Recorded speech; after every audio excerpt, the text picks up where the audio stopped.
네, 성도 여러분, 하루 동안 평안하셨습니까? 2024년 4월이네요. 네, 4월 1일 월요일 새벽 기도회를 시작하겠습니다. 새벽 기도회 시작하기 전에요, 한 가지 알려드릴 게 있습니다. 뭐냐면요, 여러분, 지난 주일 부활절 연합예배 잘 들으셨죠? 부활절을 시작으로 해서 성령 강림 주일까지 기쁨의 50일이라는 그런 절기를 보냅니다. 여러분, 기쁨의 50일 작년도에 많이 들으셨죠? 예, 그 기쁨의 50일을 우리가 보내게 되는데, 부활절이 기쁨의 50일 첫 번째 날입니다. 그래서 우리가 어제 기쁨의 50일 첫 번째 날을 지냈고, 오늘 기쁨의 50일 두 번째 날을 맞이하게 됐습니다. 여러분, 앞으로 새벽 기도 시작하기 전에요, 저와 신목사님이 오늘은 기쁨의 50일 며칠째입니다 라고 그렇게 말씀을 드릴 겁니다. 그러면서 계속해서 기쁨의 50일을 여러분들께 상기해 드리려고 하고, 그럴 때마다 여러분들이 정말 항상 기뻐하셨으면 좋겠습니다. 주님 안에서 기뻐하시고 행복한 삶을 사시길 바랍니다. 여러분, 기도하면서 오늘 새벽 기도회 시작하도록 하겠습니다. 기도하겠습니다. 참 좋으신 하나님, 은혜를 감사드립니다. 우리가 부활절을 참 은혜 가운데 주님 앞에 예배 드릴 수 있게 해주셔서 감사드립니다. KM과 EM이 연합해서 함께 예배를 드렸습니다. 하나님, 예수님께서 부활할 수 있으셔서 참 감사합니다. 주님께서 부활하셨기 때문에 우리가 부활의 소망을 가질 수 있게 되었습니다. 하나님, 우리의 삶이 때로는 고단하고 힘들지라도 주님께서 부활하셨다는 것을 믿고 그것이 우리의 소망이 되어서 우리가 주님의 말씀대로 살아갈 수 있는 힘과 능력을 얻을 수 있도록 도와주시옵소서. 하나님, 오늘도 우리에게 말씀하여 주실 텐데 그 말씀을 통해서 우리의 삶을 반추해 볼 수 있도록 도와주시고, 우리의 삶에 더욱더 주님을 닮아갈 수 있도록 주 성령께서 우리를 이끌어 가시는 그런 놀라운 능력을 경험할 수 있도록 도와주시옵소서. 감사드립니다. 예수님의 이름으로 기도드립니다. 아멘. 네, 오늘 저희들에게 주신 하나님의 말씀은요, 요한복음 20장 19절부터 31절까지 말씀입니다. 요한복음 20장 19절부터 31절까지 말씀 봉독해 드립니다. 이날 곧 안식 후 첫날 저녁 때에 제자들이 유대인들을 두려워하여 모인 곳에 문들을 닫았더니 예수께서 오사 가운데 서서 이르시되 너희에게 평강이 있을지어다. 이 말씀을 하시고 손과 옆구리를 보이시니 제자들이 주를 보고 기뻐하더라. 예수께서 또 이르시되 너희에게 평강이 있을지어다. 아버지께서 나를 보내신 것 같이 나도 너희를 보내노라. 이 말씀을 하시고 그들을 향하사 숨을 내쉬며 이르시되 성령을 받으라. 너희가 누구의 죄든지 사하면 사하여질 것이요 누구의 죄든지 그대로 두면 그대로 있으리라 하시니라. 12 제자 중에 하나로서 디두모라 불리는 도마는 예수께서 오셨을 때에 함께 있지 아니한지라. 다른 제자들이 그에게 이르되 우리가 주를 보았노라 하니 도마가 이르되 내가 그의 손에 못자국을 보며 내 손가락을 그 못자국에 넣으며 내 손을 그 옆구리에 넣어보지 않고는 믿지 아니하겠노라 하니라. 여드레를 지나서 제자들이 다시 집안에 있을 때에 도마도 함께 있고 문들이 닫혔는데 예수께서 오사 가운데 서서 이르시되 너희에게 평강이 있을지어다 하시고 도마에게 이르시되 내 손가락을 이리 내밀어 내 손을 보고 내 손을 내밀어 내 옆구리에 넣어보라. 그리하여 믿음 없는 자가 되지 말고 믿는 자가 되라. 도마가 대답하여 이르되 나의 주님이시오 나의 하나님이시니이다. 예수께서 이르시되 너는 나를 본고로 믿느냐? 보지 못하고 믿는 자들은 복되도다 하시니라. 예수께서 제자들 앞에서 이 책에 기록되지 아니한 다른 표적도 많이 행하셨으나 오직 이것을 기록함은 너희로 예수께서 하나님의 아들 그리스도이심을 믿게 하려 함이요 또 너희로 믿고 그 이름을 힘입어 생명을 얻게 하려 함이니라. 아멘. 네, 참 좋으신 우리 주님의 크신 은총과 부활의 기쁨이 우리 토론토 한인장로교회 모든 분들에게 가득하시기를 주님의 이름으로 축복합니다. 성도님들 좋은 월요일 맞이하셨습니까? 네, 앞서 축복해드린 대로 부활의 기쁨이 여러분들에게 가득하시기를 원합니다. 오늘은 요한복음 20장 19절부터 31절까지 말씀을 나눕니다. 오늘 본문 19절을 보시면요. 안식 후 첫날 저녁 때에 제자들이 유대인들을 두려워하여 모인 곳의 문들을 닫았다 라고 기록하고 있습니다. 여러분, 고대 이스라엘의 가옥 구조를 보면요. 좀 유력한 집안, 잘 사는 집안은 1층, 2층, 이렇게 2층 집에 거주를 하는데 보통 2층에는 넓은 다락방 구조를 갖추고 있습니다. 그래서 많은 사람들이 모이는 경우가 있는데, 예를 들어 마가의 다락방 같은 곳이 그런 널찍한 공간이었습니다. 사도행전 12장 12절을 참고로 보시면 아실 수 있는데요. 아마도 제자들이 모인 곳이 누군가의 다락방이었을 것 같아요. 그래서 이 다락방은 많은 사람들이 모일 수 있었는데, 이 다락방은 개방된 공간이 아니잖아요. 그렇기 때문에 제자들이 숨어 있기 그냥 딱 좋은 공간이었을 것입니다. 제자들은 유대인들을 피해서 그곳 다락방에 은신하고 있었는데, 그런데 그 밀폐된 공간에 예수님께서 제자들 가운데로 딱 나타나셨습니다. 여러분, 문이 닫힌 상태였습니다. 게다가 제자들이 모인 곳이 다락방일 공산이 큽니다. 여러분, 예수님께서 어떻게 닫힌 문을 통과하고 막힌 벽을 통과해서 그들 가운데 떡하니 이렇게 설 수 있으셨을까요? 신기하죠, 여러분. 정말 신기합니다. 고린도전서 15장 49절을 보면요, 이런 말씀이 기록되어 있습니다. 우리가 흙에 속한 자의 형상을 입은 것 같이 또한 하늘에 속한 이의 형상을 입는다 라는 말씀이 기록되어 있습니다. 이 구절을 좀 해설을 해드리면, 우리가 현세에서는 육체라는 옷을 입고 있습니다. 그렇죠? 우리가 다 육체를 갖고 있습니다. 이 육체라는 옷을 입고 있는 것처럼 내세에서는 신령한 육체를 덧입게 된다라는 뜻입니다. 그것이 무엇입니까? 바로 부활이죠. 따라서 우리가 사도신경에서 몸의 부활을 고백하지 않습니까? 내가 몸의 부활을 믿는다 이렇게 고백하잖아요. 예수님께서 부활하셨을 때는 바로 그 신령한 몸을 입은 상태였습니다. 여러분, 오늘 본문에서는 그 신령한 몸이 물리적 공간의 제약을 받지 않는 것으로 그렇게 묘사가 된 것입니다. 그래서 굳게 닫혀있는 문을 예수님께서 그냥 통과를 하신 거예요. 혹은 벽을 통과를 하신 거예요. 그래서 제자들 가운데 서게 되신 것입니다. 그래서 제자들이 깜짝 놀라게 되죠. 오늘 본문에서는 그게 놀랐다라는 표현이 없는데, 누가복음을 보시면요, 제자들이 예수님을 영이라고 여겼습니다. 영적인 존재다, 영이라고 그렇게만 여겼다라고 기록이 되어 있습니다. 그렇지만 예수님께서 제자들에게 손을 보여주시고 옆구리를 보여주시죠. 상처난 바로 그 손, 상처난 바로 그 옆구리를 보여주셨습니다. 그러니까 상처를 보여주신 것입니다.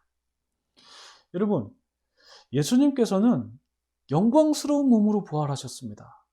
그런데 그 영광스러운 몸에 무엇이 있습니까? 상처 자국이 남아 있습니다. 여러분, 예수님의 그 영광스러운 몸에 남아있는 이 상처의 의미가 무엇일까요? 여러분, 그 상처의 의미는 예수님께서 제자들을 사랑하셨다는 증거입니다. 그러니까 제자들뿐만 아니라 이스라엘 백성들을 사랑하셨다는 증거가 그 손에 난 못자국이고 옆구리에 난 창자국입니다. 이스라엘 백성들뿐만 아니라 제자들뿐만 아니라 온 인류를 사랑하셨다는 증거이죠. 영광스러운 몸으로 부활하신 예수님의 몸에 남긴 상처가 흉한 것이 아니라, 흉터가 아니라 사람들을 사랑하신 영광스러운 상처다라는 것이 오늘 본문에 담겨져 있는 상처의 의미입니다. 여러분, 영광스러운 몸으로 부활을 하더라도 사랑하다가 남은 상처는 남게 된다라는 것이 여러분, 우리에게 어떤 의미가 있을까요? 여러분, 우리는 그리스도인입니다. 우리는 예수님을 따라 사랑을 실천하는 사람으로 내가 살아가겠다라고 다짐하는 그리스도인들입니다. 그런데 참 아이러니하게 우리는 상처를 하는 게 아니죠. 죄송합니다. 사랑을 하다가 상처를 받는 경우가 많습니다. 그렇죠. 대부분 사랑하다가 물론 뭐 서로 사랑하는 경우도 있지만 나는 사랑하는데 되려 상처를 받는 경우가 있어요. 내가 공동체의 어떤 한 지체를 사랑했지만 도리어 나에게 상처가 될 때가 있습니다. 여러분 그런 경험 있으신가요? 여러분 그러다 보면 우리가 이런 생각이 들어요. 누군가에게 사랑을 표현하는 것 혹은 나의 마음을 표현하는 것, 나의 마음을 드러내는 것 이런 것에 대해서 굉장히 좀 냉소적이게 될 때가 있습니다. 왜 그렇습니까? 상처를 받았기 때문에 아프거든요. 사랑하다 받은 상처, 나의 마음을 열고 나의 마음을 표현하다가 받은 상처는 유독 쓰라립니다. 왜 그렇습니까? 이게 사랑하다 받은 상처이기 때문에 그래요. 그래서 공동체 내에서 사랑하다가 상처받은 사람들은 다시 사랑을 표현하는 거에 있어서 굉장히 소극적이고 냉소적일 때가 있습니다. 괜히 상처받고 싶지 않고 나의 사랑 표현이 상대방에게 사랑으로 받아들여지지 않는가 보다라고 생각해서 절망감이 들기 때문이죠. 그런데 여러분, 우리가 예수님의 상처를 한번 좀 생각해 보면 좋을 것 같아요. 예수님은 영광스러운 몸으로 다시 태어나셨잖아요. 근데 영광스러운 몸으로 다시 태어나셨는데 상처를 갖고 계셨습니다. 여러분, 영광스러운 몸에 있는 상처는 흉터가 아니에요. 이 영광스러운 거거든요.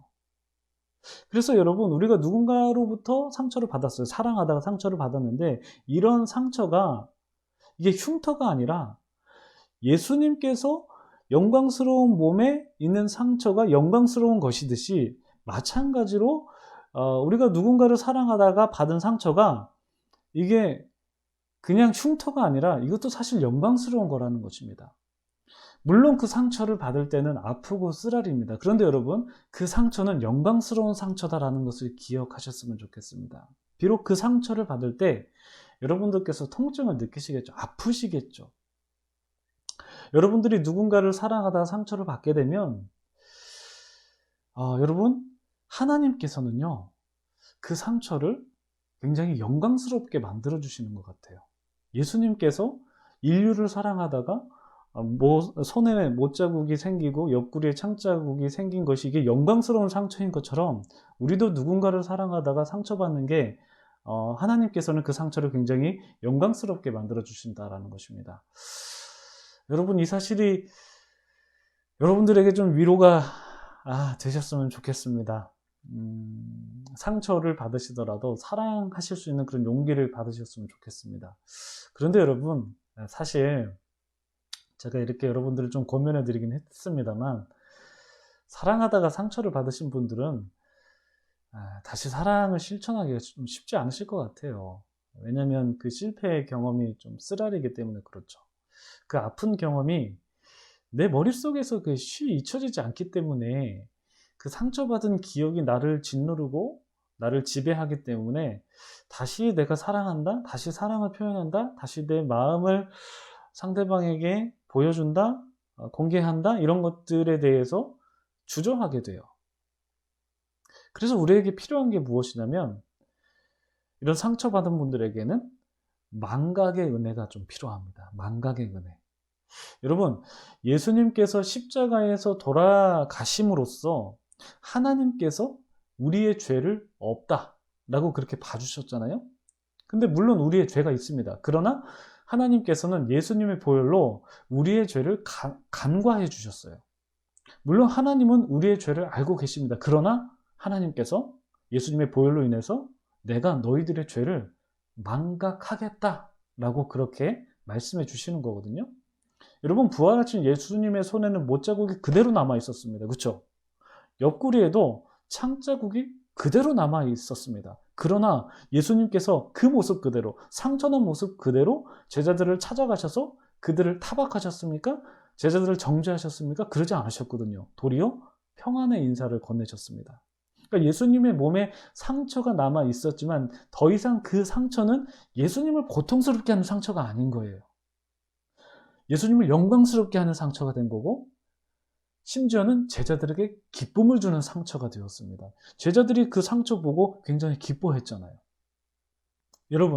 여러분들께서 누군가를 사랑하시다가 상처를 받으시고 그것이 트라우마가 되어가지고 여전히 여러분들을 짓누르고 있을 수 있습니다.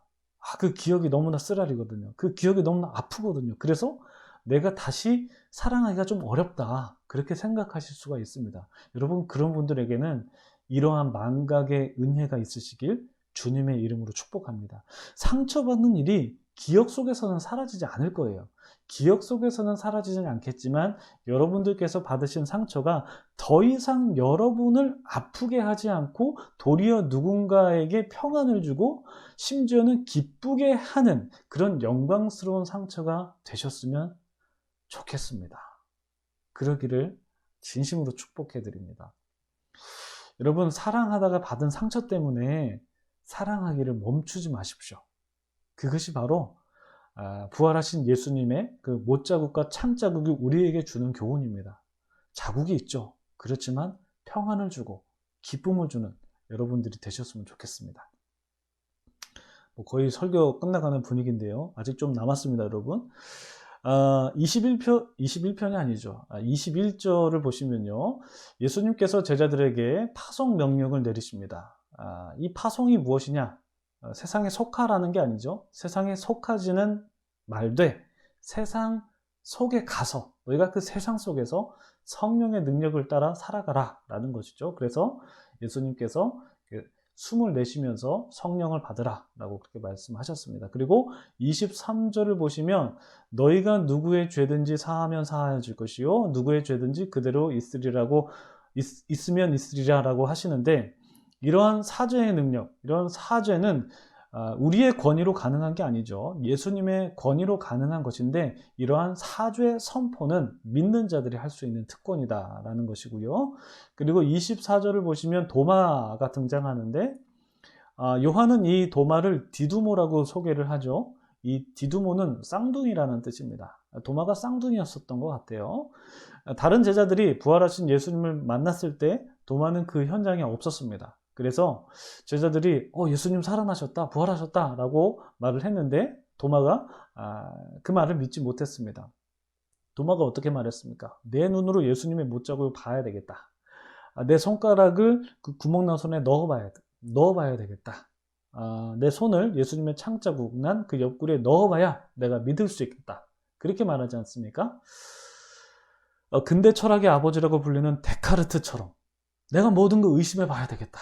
이른바 방법론적 회의를 통해서 내가 진리에 이르겠다라는 그런 심산인 거죠. 데카르트가 나는 생각한다, 고로 존재한다라는 그런 유명한 말을 남기기까지 자기가 경험하는 모든 것들을 그냥 다 의심해 버리거든요.